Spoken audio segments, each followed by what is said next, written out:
Film की शुरुआत iris नाम की एक महिला से होती है जो गहरे दुख में डूबी है। हाल ही में उसके बेटे की मौत हुई है, जिससे उसकी जिंदगी ठहर सी गई है। उसके मन में अजीबोगरीब विचार आने लगते हैं। एक अंधेरी रात जब सब सो रहे होते हैं, वह चुपचाप एक छोटी सी चाकू अपनी जेब में रखती है और कार लेकर घर से निकल जाती है। सुबह होने पर वह उन पहाड़ों के पास पहुंचती है जहां उसके बेटे को दफनाया गया था। अपने बेटे से वह कुछ भावुक बातें करती है और कहती है कि वह अपनी जिंदगी में अब खुश नहीं है। वह चलते हुए एक पहाड़ी के किनारे पर आ जाती है और कूदने वाली होती है। तभी वहां एक अजनबी आदमी आ जाता है। वह आदमी समझ जाता है कि आयरिस अपनी जान लेने वाली है। वह उसे बचाने और उसका इरादा बदलने की कोशिश करता है और उससे बातें करना शुरू कर देता है। वह बताता है कि उसका नाम रिचर्ड है और कहता है, मैं तुम्हें रोकूंगा नहीं, बस मरने से पहले तुमसे 2-4 बातें करना चाहता हूँ। वह उसे एक ऐसे लड़के की कहानी सुनाता है जो बहुत जिंदा दिल था।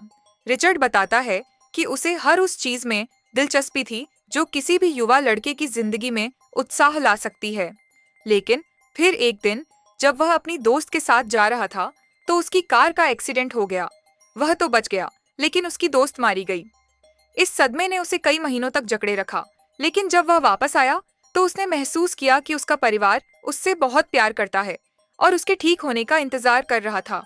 उसे तब एहसास हुआ कि वह अपनी जिंदगी को रोककर कितनी बड़ी गलती कर रहा था।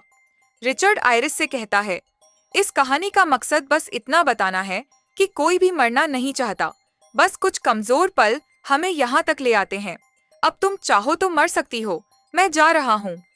यह कहकर वह चला जाता है, लेकिन उसकी बातें आयरिस पर असर कर जाती हैं। उसने भी मरने का इरादा छोड़ दिया और अपनी गाड़ी की तरफ मुड़ गई। वहां जाकर उसने देखा कि रिचर्ड ने गाड़ी उसके बिल्कुल पास पार्क की हुई थी, जिसकी वजह से वह अपनी गाड़ी का दरवाजा भी नहीं खोल पाई। अब रिचर्ड अपनी गाड़ी से उतरकर एक छाता लेते हुए उसके पास आया और बोला, मैं तुम्हारी मदद करता हूँ दरवाजा खोलने में।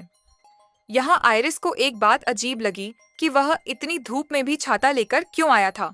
वह उसी छाते से आयरिस पर हमला कर देता है। पता चलता है कि वह एक इलेक्ट्रिक छाता था, जिससे आयरिस को जोरदार झटका लगा और वह वहीं बेहोश होकर गिर गई। उसे थोड़ा बहुत जो होश था उससे उसे बस यह महसूस हो रहा था कि रिचर्ड उसके हाथ पांव बांध रहा है, जिसके बाद वह उसे उठाकर अपनी गाड़ी में फेंक देता है। होश आने पर आयरिस रिचर्ड से बात नहीं करती, बल्कि होशियारी दिखाते हुए अपनी स्मार्ट वॉच से अपने पति को कॉल करने की कोशिश करती है। यह चीज रिचर्ड को पता चल जाती है और वह उसे कहता है, जितनी भी कोशिश कर लो, यहाँ कोई सिग्नल नहीं है, तुम किसी को मदद के लिए नहीं बुला पाओगी। अब उसका यह तरीका तो काम नहीं आया था। तभी उसके दिमाग में एक दूसरा विचार आता है।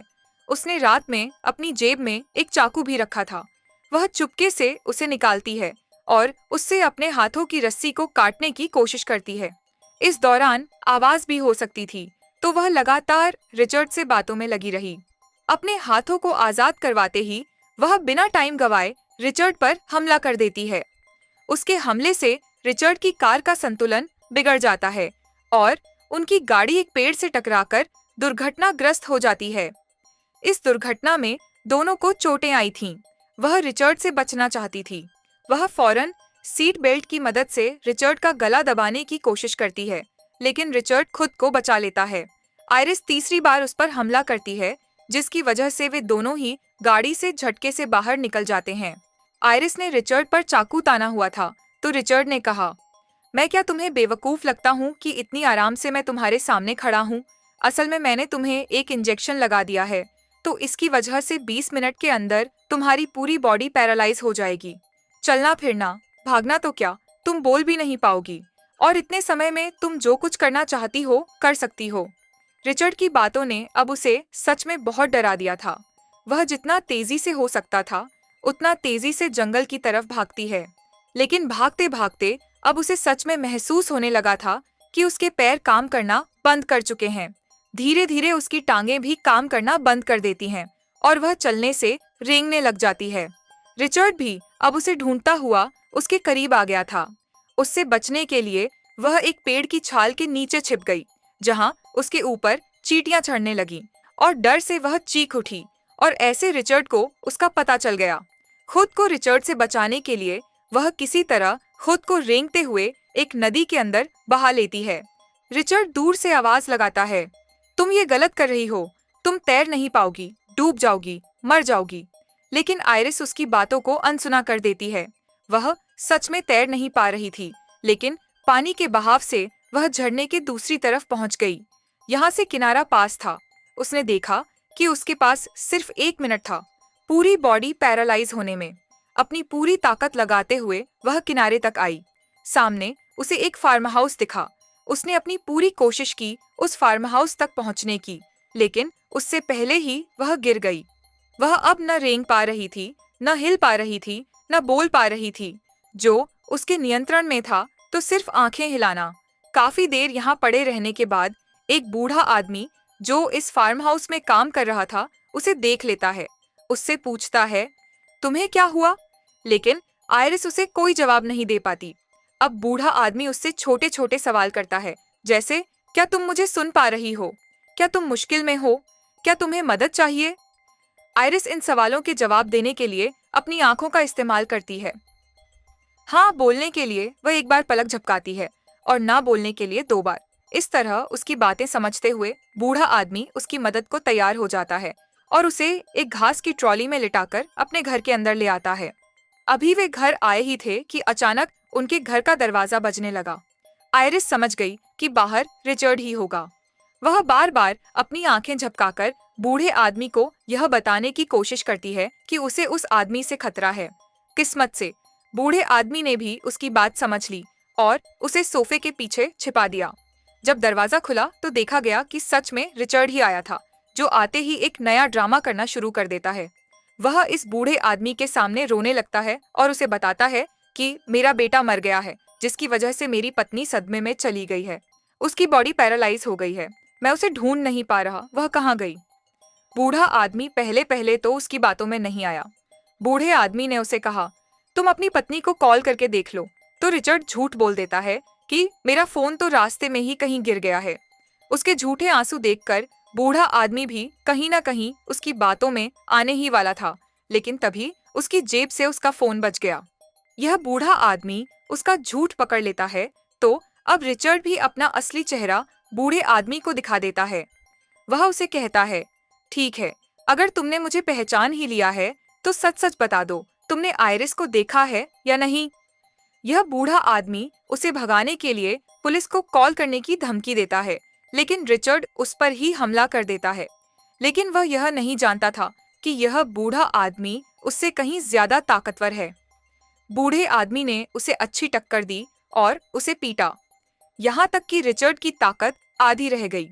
वह रिचर्ड को नीचे गिराते हुए पुलिस को कॉल करने ही वाला था, लेकिन तभी रिचर्ड के हाथ एक चाकू लग गया, जिसे उसने बूढ़े आदमी की टांग में घोंप दिया। दर्द से कराहते हुए जैसे ही बूढ़ा आदमी नीचे गिरा, तो रिचर्ड ने उसके पांव से वही चाकू निकालकर उसके पेट में बुरी तरह घोंप कर घुमा दिया और दर्द से कराहता बूढ़ा आदमी वहीं पर मर गया। आयरिस सोफे के पीछे से अपनी आंखों से यह सब देखती रह गई। जो हुआ था बहुत बुरा हुआ था। यह बूढ़ा आदमी उसकी वजह से मारा गया था। अब क्योंकि रिचर्ड फंस चुका था, उसने एक हत्या कर दी थी। इन सारी चीजों को छिपाने के लिए वह केरोसिन से भरी हुई पूरी केन इस घर में डाल देता है और यहाँ से इस घर को जलाकर बाहर निकल जाता है। आयरिस जिंदा थी। वह जिंदा जलना नहीं चाहती थी, इसीलिए उसने बहुत मुश्किल से अपनी एक उंगली हिलाई और खिड़की की ग्रिल में डालकर उसे खोलने और बंद करने लग गई। बाहर से रिचर्ड यह सब देख लेता है। वह देख लेता है कि अंदर कोई जिंदा है। जो भी था वह उसके लिए खतरा हो सकता था। जाकर उसने देखा, यह तो आयरिस ही थी। रिचर्ड उसे उठाकर अब एक ट्रक में लाकर बिठा देता है। यह ट्रक उस बूढ़े आदमी का ही था। अपनी कारें तो ये लोग काफी दूर छोड़ आए थे, तो यहाँ से जाने के लिए वह ट्रक का ही इस्तेमाल कर रहा था। आयरिस खामोश थी, बोल नहीं सकती थी, लेकिन वह सुन सकती थी। रिचर्ड को उसकी बेटी की कॉल आती है, तो वह उसे बताती है, डैड, मैं आपको बहुत ज्यादा मिस कर रही हूँ। इसीलिए मैं और मॉम आपके पास आने वाले हैं। रिचर्ड उनसे कहता है, नहीं, अभी मेरा काम खत्म नहीं हुआ, अभी तुम लोग मेरे पास नहीं आ सकते। लेकिन अब उसकी बेटी बहुत ज्यादा जिद कर रही थी। वह उसकी बात नहीं मानते और उसे बता देते हैं कि वे तो कल आने वाले हैं। इस चीज से रिचर्ड बहुत ही ज्यादा तनाव में आ जाता है। इसी तनाव में उसका एक्सीडेंट भी होते होते रहता है और इससे भी बुरा काम उसके साथ ये होता है कि उसकी गाड़ी में ईंधन खत्म हो जाता है।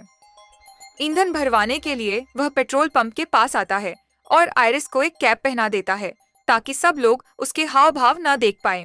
यहाँ पर वह अपने हाथों का पूरा जोर लगा देती है सीट बेल्ट को खोलने में, लेकिन शरीर के पैरालाइज होने की वजह से उसके हाथ हिल भी नहीं पा रहे थे। यहीं पर वह एक लड़की को देखती है जिसकी उम्र लगभग उसके बेटे जितनी थी। इसे देखकर वह और भी ज्यादा भावुक हो गई। यह बच्चा भी उसे देखकर पहचान लेता है कि शायद वह किसी मुसीबत में है। इससे पहले कि वह आयरिस से कुछ पूछ पाता, उस बच्चे की माँ उसे आकर यहाँ से ले जाती है।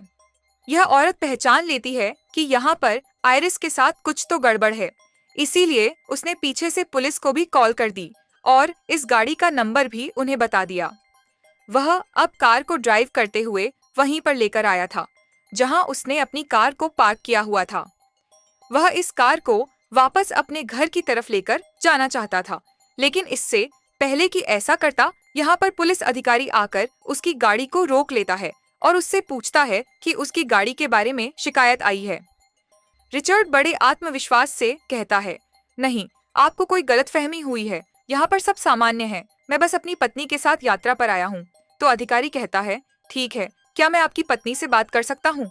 आयरिस की शक्ल देखकर बच्चा भी कह सकता था कि उसके साथ कोई गड़बड़ थी। वहीं रिचर्ड अधिकारी से कहता है कि वह बस नशे में है, इसीलिए वह ऐसी हरकतें कर रही है। इनकी बातों के दौरान किसी तरह आयरिस भी खिड़की को नीचे करने में कामयाब हो जाती है। अधिकारी यह देखते हुए उसके पास जाते हैं तो वह अपनी पूरी शरीर का जोर सिर्फ हल्की आवाज में यह कहने में लगा देती है कि हेल्प मी, और यहाँ पर सारी कहानी पलट जाती है। पुलिस अधिकारी को वह इंजेक्शन भी उस ट्रक पर मिल जाता है जिससे रिचर्ड आयरिस को पैरालाइज कर रहा था, और ऐसे उसे सारी बात समझ आ जाती है कि रिचर्ड ने आयरिस को अपहरण किया हुआ था।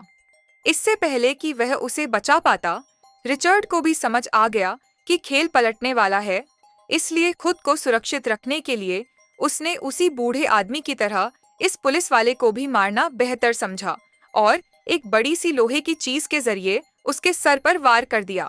सिर्फ एक ही वार ने इस अधिकारी का सारा काम तमाम कर दिया। वह मर गया, जिसके बाद उसने अधिकारी को उठाकर उसकी कार में डाला और यह कार जला दी और पहले की तरह ही सारे सबूत मिटा दिए। अब आयरिस बिल्कुल असहाय हो चुकी थी। मदद की सारी उम्मीदें उसने छोड़ दी थीं। जो भी करना था अब उसे खुद करना था। पैरालाइजिंग का असर भी अब उसके शरीर से कम होता जा रहा था। उसके अंदर बोलने की भी ताकत आ गई थी, इसीलिए वह रिचर्ड से बातें करना शुरू करती है। वह जानबूझकर उसे भावुक करने की कोशिश कर रही थी, क्योंकि वह जान गई थी कि रिचर्ड की एक बेटी भी है। लेकिन जो इंसान किसी को मार दे, किसी का अपहरण कर सकता हो, वह कैसे भावुक हो सकता है?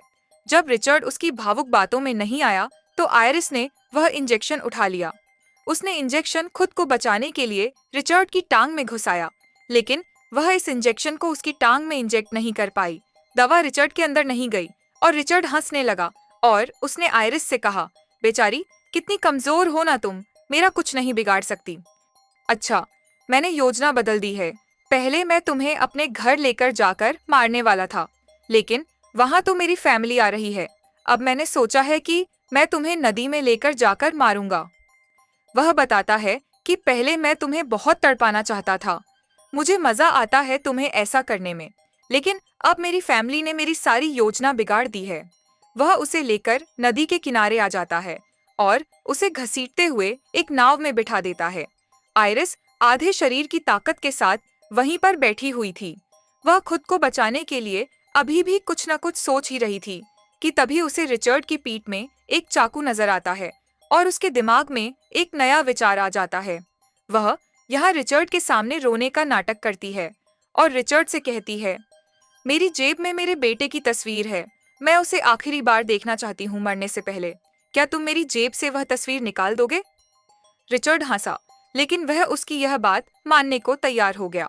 वह उसके करीब आया और जैसे ही वह नीचे झुका तो आयरिस ने बिना वक्त गवाए उसके पीछे से चाकू बाहर निकालकर उसकी गर्दन से नीचे की तरफ से मुंह के अंदर घोंप दिया। दर्द से वह पागल होने लगा। आयरिस को मारने के लिए उसने अपनी बंदूक निकाली, लेकिन आयरिस ने उसकी बंदूक ही छीन ली और उसी को गोली मार दी, जिसकी वजह से वह पानी के अंदर गिर गया। आयरिस खुश थी। उसने अपने दुश्मन को मार दिया, एक हत्यारे को उसने मार दिया। उसकी जान अब बच गई थी, लेकिन शायद मुसीबत अभी टली नहीं थी, क्योंकि उसने देखा जिस नाव में वह इस समय थी, उस नाव में गोली लगने की वजह से छेद हो चुका था और पानी तेजी से नाव के अंदर भर रहा था, जिसकी वजह से आयरिस भी इसी के अंदर डूबने लगी। वह हिल नहीं सकती थी, कुछ कर नहीं सकती थी, क्योंकि आधा शरीर उसका अभी तक पैरालाइज्ड था। लेकिन अच्छी बात यह हुई कि शरीर के पैरालाइज होने की वजह से वह किसी मृत शरीर की तरह ऊपर आ गई और कुछ ही देर में उसकी बॉडी जैसे ही सामान्य हुई तो वह तैरते हुए किनारे तक पहुंच गई। वह हंसने लगी थी। उसे यकीन नहीं आ रहा था कि उसने खुद को एक मनोरोगी हत्यारे से बचा लिया था। वह खुश थी, यहाँ से जाने वाली थी कि उसने देखा कि रिचर्ड भी दूसरे किनारे से बचकर बाहर निकल आया है। उसे देखने के लिए वह उसके पास जाती है। वह अब भी जिंदा था, लेकिन जख्मी था, अपनी आखिरी सांस ले रहा था। वो चाहती तो पुलिस को बुला सकती थी, लेकिन उसने अपना बदला लेना था। वह उसे वहीं पर तड़पता हुआ छोड़कर यहाँ से चली जाती है और फिल्म यहीं पर समाप्त हो जाती है।